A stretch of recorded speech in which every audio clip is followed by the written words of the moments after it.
tubers, tubettes, and of course my ever-widening circle of crazy people. This is a complicated video for me to try to do. Now, there's so many components to this. I could go on for 2 hours, but I won't. I'm going to try to wrap this up in 30 minutes or so, and there's a ton to cover, but I'm going to do my best just to make it as concise and precise and bring you all up to speed as to what's going on and then move on. I'm assuming that those who are watching this video watched the video that I did with John about 3 weeks ago, I think it was. And it was him on my channel talking about how he had come here with $30,000 and planned to make that last for 4 years, which mathematically is pretty much impossible, especially the way he was running things. And in that video, he was talking about how he had met a girl and this girl and then a third girl, and I won't replay the whole video here for you, but if you've watched it, you pretty much know the story. And he was laying all the blame, if you will, on the people in the barangay, the chismes, the gossip, the mother, the relatives. He never really blamed the woman herself. In fact, at the end of the video, he confessed that he thinks that she's the one, that he's still in love with her, and he wants it to work out with her.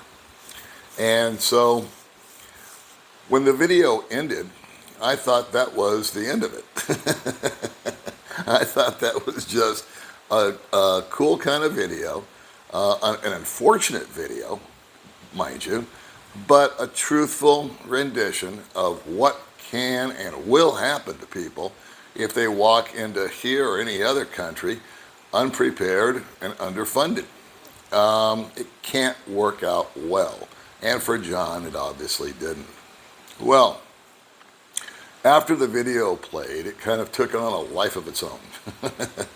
And so a lot of people expressed a lot of empathy for John. And the community here reached out to me, and we all collectively reached out to John and decided that, or were capable of, I should say, of trying to lend a helping hand to him for obvious reasons. The man had lost 50 pounds. He looked like he just came out of a POW camp. His clothes were clean, but they were super old and they no longer fit him. He was pretty much regaled to sort of sleeping on the beach, pretty much just living a homeless lifestyle, trying to get handouts and free food, which actually is fairly simple out here if you camp next to some Filipinos, because they'll always offer you some rice or some fish while they're there. That's just the way the world rolls out here. That's how the Filipino people are. Extremely generous and kind. However, he had a girlfriend. She's not his wife. They're not married. But more importantly, he had 2 baby girls that are 3.5 months old, twins.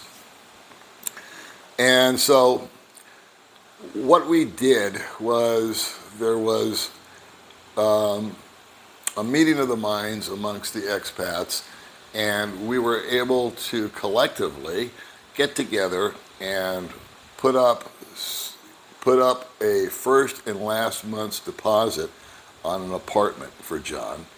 And since it was going to be 2 weeks until that apartment was ready, we paid for 2 weeks worth of a hotel stay at the Tip Top at 800 pesos, $16 a night, because it was imperative and it was obvious that he needed to get out of the environment that he was in. It was making him crazy.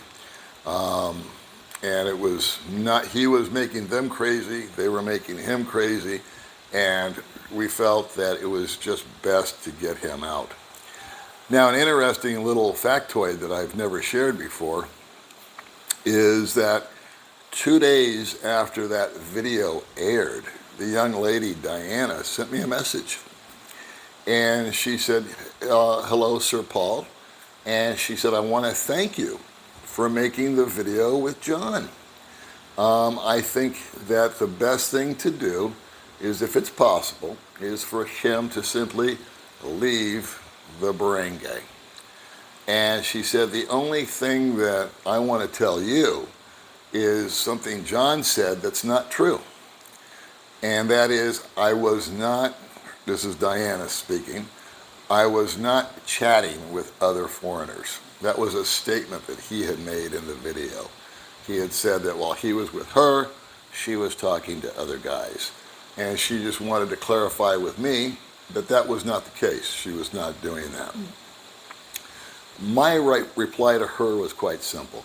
I said, I just think that it's best he leave. And her reply to me was even simpler. She said, I agree. And that was the end of the message. So that's exactly what happened. We were able to pull John out of there, away from her, away from the family, away from the barangay, bring him here into town, tossed him into the hotel, got him set up with some groceries, got him set up with a dentist appointment, gave him some funds to get some new, fresher clothes on, and we were just going to see if we couldn't fatten him up, get his attitude up, get him into this studio apartment that was 9,000 pesos, $180 a month, for 2, 3, 4 months, and then hopefully get him back on the road, either home or employed. Do something constructive for yourself. In the middle of all that, while he was at the Tip Top at the hotel, Diana, the young lady, contacted him and let him know that the twins were extremely sick. And so he contacted me. He said, this is what's going on. What should I do? And I said, well, by all means, bring the kids to town and get them in the hospital. Get them to a doctor. And I didn't say the hospital. I said, get them in front of a doctor and find out what the hell's going on with them. And so he says, well, I don't want to go back to that barangay. And he said, well, then I don't know what to tell you, boss. Tell her to come with the kids. He said, but she can't travel alone. I said, well, then you're going to have to go there. And that was like a 45-minute, debate. And so, meanwhile, back at the ranch, Rike had sent John money to get a phone. And we created a group chat to offer John support and encouragement and whatnot. So I started fading all these kind of arguments to the group. I said, listen, I haven't got the stamina to put up with this. Why don't you just tell your objections to the group? And the group pretty much collectively said, go get your kids, get them to the doctor, put all this stuff aside. So that's exactly what happened. He did go up there. They made some sort of truce so that they could bring the kids out. Him and Diana and the 2 little girls got on the bus, and they went to the doctor. They went to Holy Child Hospital, where it took about 24 hours of them sitting around to get the girls admitted. They had to draw blood from both girls, and they could not get blood out of one of the little girls. And that took almost 24 hours to finally get a blood sample. And that's one of the rules for being admitted into the hospital. And then once they did, they put them in a room and started IVing them with antibiotics. They were diagnosed with severe pneumonia. And so I told John, I said, well, all this collective love that's been sent your way is going to get diverted from you to the kids. And he's fully on board with that. So I went down that day and put down 10,000 pesos to get the kids into the hospital, and they stayed there for 8 days. And today is the 15th. So yesterday, I went down, I think they were in the hospital 8 days. I went down, I settled the bill with the hospital, and John and Diana and the girls went to the Tip Top, and I told them, you're going to have to upgrade the room from this little tiny studio thing with just one bed, and that was also in a video, and into a little larger living space. So I said, we'll accommodate you for that. It's only for 2 nights. Because tomorrow, him and Diana and the 2 girls are going to move into the apartment. So this begs a lot of questions, doesn't it? Why are John and Diana together after what John said about what Diana and her mom and the barangay had done to him, how he was victimized and this and that and the other? I expressed to John early on that since this has turned into, instead of this being just a video about an expat going broke, it's somehow morphed into a he said, she said thing. And I think a lot of that has to do with interference from other vloggers that have decided to try to ride the coattails of that video and turn it into something that it's not. But anyway, I said, you know what? Diana deserves a voice in all of this, since it's morphed into what it is. So why don't you ask her if she'd like to be on my channel, and then she can simply tell her side of the story. So he did. He ran it by Diana, and he said she's not sure if she wants to be on the channel or not. And I said, no pressure from me. I just want to make the offer out there. I want to be fair. As it's been said 100 times, there's my story, there's your story, and then somewhere in the middle lies the truth. And I said, you know, I think that's going to be applicable now because of what this video has turned into. So that being said, that's kind of the update. Let me give you some good news. John has gained 12 pounds. He does have a few new clothes. We cut the clothes budget down. The kids are now have been switched to a much higher grade and more expensive type of formula. They were getting this low-end stuff because of the financial pickle they were in, and the doctor said this is no good. So they're now up on a much better blend, if you will, of baby formula. We purchased a bunch of bottles that were Purex that were fairly expensive, but they're bought and paid for. They have to be boiled and sterilized. That will help the babies as far as not getting another infection. The children were on a nebulizer 5 times a day. They've been given medications and for antibiotics and for breathing assistance, etc., via oral medications. And right now, John and Diana are focusing on taking care of the kids. I wanted to talk to John live today before I did this video, but he actually took the babies with Diana back to their original barangay, I guess it is, to get their immunizations. That's where their records are, or something like that. So, I don't know, that's what they did. And then I'm assuming that tomorrow they'll be moving into the apartment. So this begs a lot of questions. Are John and Diana getting back together? Is John and Diana a thing again? I don't know. I mean, affairs of the heart, again, not my specialty. This is YouTube, not therapy. So my primary concern originally was John. I just wanted to get John fattened up, housed, get some clothes on him, you know, treat him like a human being, and then kick him in the butt and say, okay, go home and get yourself organized. We'll pay for the plane ticket. Or get yourself organized here and get some sort of online work or something. The cool thing is that in the support group, there are a lot of guys involved there that apparently can make that happen for John as far as getting some actual gainful employment, legal, online, so he can provide an income. He would prefer to stay here in the Philippines. I know that Diana would prefer that he stay here. She would not want him to go back to America simply because she would then need to go back to the barangay. And I don't think either one of them want to go back there. But Again, everything changes every day. It's always something new. The kids are really doing better. May and I went over there, and May spent some time talking with Diana. And she told me, well, Diana really does want to come on your channel, Paul, but she's just shy.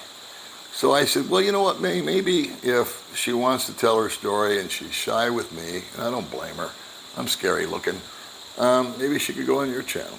Or maybe John and Diana can come on my channel, or your channel, or somebody else's channel.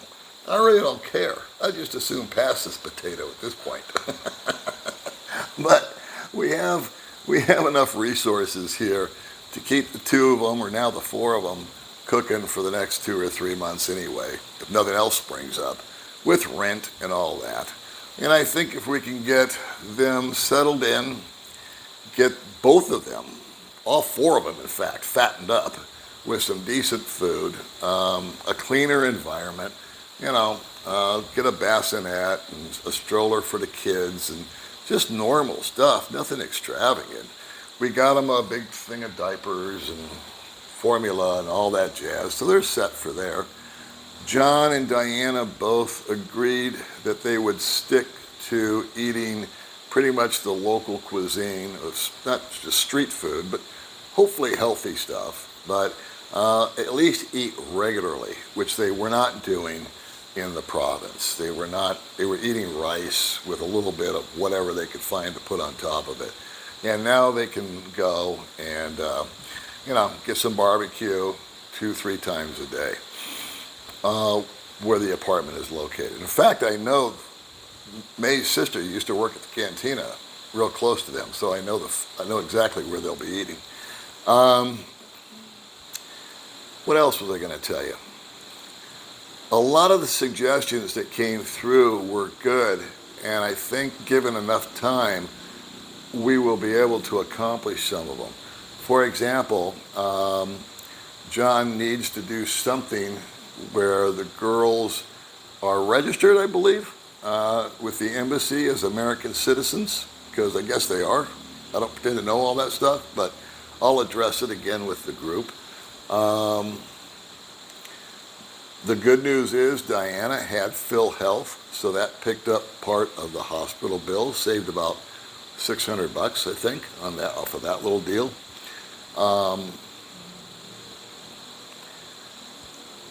Baby May is now wanting twins. Now that she's held the babies, I said, no problem. We'll call them Heckle and Jekyll.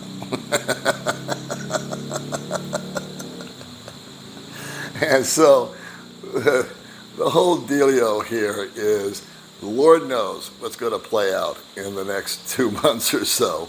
But hopefully we'll get everybody fattened up, healthier, more on an even keel. And again, like I said, if they want to both come on the channel in about a week or so, then we can put this puppy to bed. And everybody can move on, especially me. I can go back to doing knucklehead videos about nothing really. And they've agreed that once they get organized, they would probably like to do that. So if they do, awesome. And if they don't, they don't. What else? Yeah, but there was a lot of things from John should go home, back to the States. I ran that by John. He's pretty reticent to that.